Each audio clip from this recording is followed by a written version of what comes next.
हर हर महादेव दोस्तों, हम आपको करवा रहे हैं अपने वीडियो के माध्यम से 12 ज्योतिर्लिंग के दर्शन। तो आज हम आपको एक ऐसी ज्योतिर्लिंग के दर्शन कराएंगे जो कि हमारे शहर की भाग दौड़ से बहुत दूर स्थित एक शांति वातावरण में स्थित है, जिसको हम घुसमेश्वर ज्योतिर्लिंग के नाम से जानते हैं। अब ये जो घुसमेश्वर ज्योतिर्लिंग है, ये 12 मुख्य ज्योतिर्लिंगों में से एक ज्योतिर्लिंग है। तो ऐसा क्या घटना घटित हुई जो इनका नाम घुसमेश्वर ज्योतिर्लिंग पड़ा?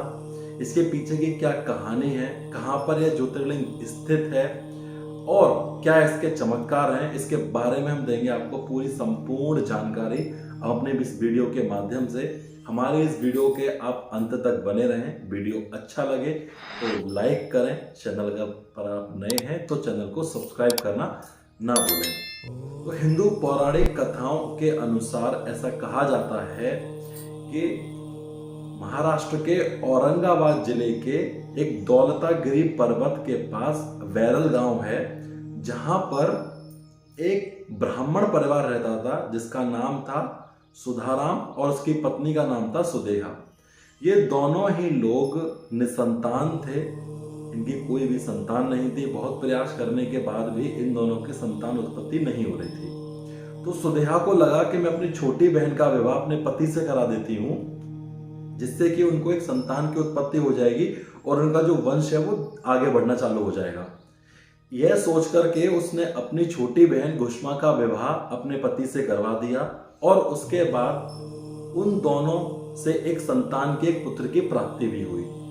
घुष्मा, जो कि महादेव की बहुत बड़ी भक्त थी, वह हमेशा एक शिवलिंग का निर्माण करती, बालू की शिवलिंग का निर्माण करती और उसकी पूजा अर्चना करती। जहां वह रहती थी वहां से एक नदी गुजरती थी। पूजा अर्चना करने के बाद में उस शिवलिंग का वह प्रतिदिन उस नदी में विसर्जन करती थी। उसकी यह प्रतिक्रिया बचपन से चली हुई आ रही थी। एक दिन सुदेहा को उसके पुत्र से घृणा होने लगी कि मैं संतानहीन हो गई रह गई और मेरी बहन के संतान है, वो भी पुत्र की प्राप्ति हो गई उसे।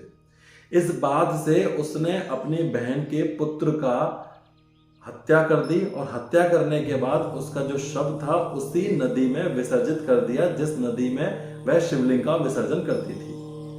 अब जब यह पूरी बात गांव वालों ने आकर के घुष्मा को बताई, जब वो पूजा अर्चना कर रही थी, तो उसने गांव वालों की बात को नहीं सुना। भगवान की जैसे नित्यनेम से सेवा करती थी, ठीक वैसे ही वह भगवान की पूजा अर्चना करती रही और अंत में वह उस शिवलिंग को ले जाकर के उस नदी में विसर्जित करने के लिए चली गई। जब वह नदी के किनारे पहुंची तो उसने देखा कि उसका जो पुत्र था वो नदी में से भागता हुआ उसकी ओर आ रहा था। यह देख करके वह आश्चर्यचकित रह गई। उसके बाद नदी में से भगवान शिव स्वयं प्रकट हुए और भगवान शिव ने पूरी कहानी उसे बताई कि कैसे उसकी बहन ने उसके पुत्र का हत्या कर दी। उसके बाद में घुष्मा ने अपनी बहन की दया की, महादेव से प्रार्थना की कि वह उसकी बहन को क्षमा कर दें। महादेव इतना करुणा दिल देख करके उन्होंने उसको एक वरदान दिया कि महादेव से फिर उसने एक वरदान मांगा कि महादेव, आप अपने एक शिवलिंग के रूप में यहाँ पर स्थापित हो।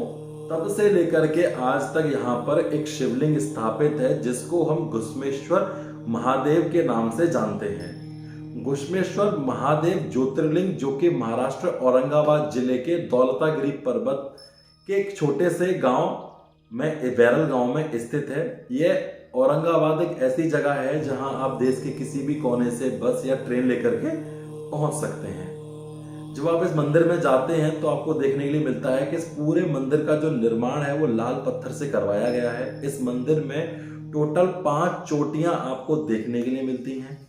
जितने भी यहाँ आपको कलाकृति देखने के लिए मिलेंगी, उन सब कलाकृतियों में आपको भगवान विष्णु के 10 अवतार देखने के लिए मिलते हैं। और यहाँ पर एक कक्ष भी है जहाँ पर 24 खंबे हैं। इन 24 खंभों में भगवान शिव की अलग अलग कलाकृति हैं, जहाँ पर भगवान शिव को अलग अलग रूपों में दर्शाया गया है, दिखाया गया है।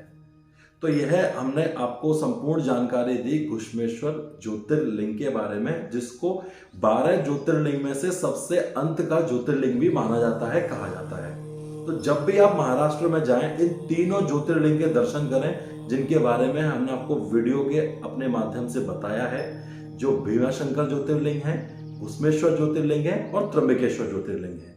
तो यह संपूर्ण जानकारी हमने आपको दी। उम्मीद है आपको हमारी वीडियो अच्छी लगी होगी। अगर वीडियो अच्छी लगी हो तो ज्यादा से ज्यादा लोगों तक शेयर करें, वीडियो को लाइक करें और चैनल को सब्सक्राइब करना ना भूलें। जाते जाते कमेंट में हर हर महादेव लिख करके जरूर जाएं।